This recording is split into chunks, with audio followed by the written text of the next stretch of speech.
कोलकाता के RG medical college में doctor का रेप और उसकी हत्या का आरोपी वारदात को अंजाम देने के बाद घर पहुंचा, कुछ देर आराम से सोया। इसके बाद उसने सबूतों को मिटाने के लिए अपने कपड़े धो डाले, लेकिन जूतों को साफ करने में चूक कर गया।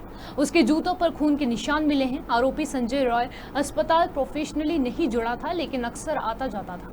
शुक्रवार की सुबह ट्रेनी डॉक्टर का शव अस्पताल के सेमिनार हॉल में पाया गया था। उसके सहकर्मियों ने बताया कि डॉक्टर खाने के बाद थोड़ी देर आराम करने के लिए हॉल में गई थी। इसके दौरान रात को 3 से सुबह 6 बजे के बीच घटना को अंजाम दिया गया। इस हाई प्रोफाइल कांड के चलते पूरे देश में हलचल है। बंगाल के अलावा दिल्ली समेत कई राज्यों में डॉक्टरों ने हड़ताल कर दी है। एम्स, सफदरगंज जैसे बड़े अस्पतालों तक मरीज भटक रहे हैं। वहीं ममता बनर्जी सरकार और बंगाल पुलिस ने इस मामले में सक्रियता बढ़ा दी है। कोलकाता के पुलिस कमिश्नर विनीत गोयल रविवार को फिर से मेडिकल कॉलेज पहुंचे। बीते 3 दिनों में ये दूसरा मौका था जब अस्पताल गए और वहां हड़ताली डॉक्टरों के साथ एक मीटिंग भी की। अधिकारी के अनुसार आरोपी ने घटना को अंजाम दिया और फिर घर जाकर सो गया।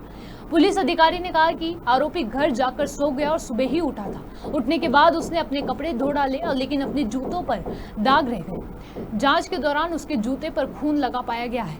अब तक मिली जानकारी के अनुसार पोस्टमार्टम रिपोर्ट से पता चला है कि पीड़िता की आंखों, मुंह और प्राइवेट पार्ट से खून बह रहा था। इसके अलावा शरीर के अन्य हिस्सों पर भी गहरे जख्म थे।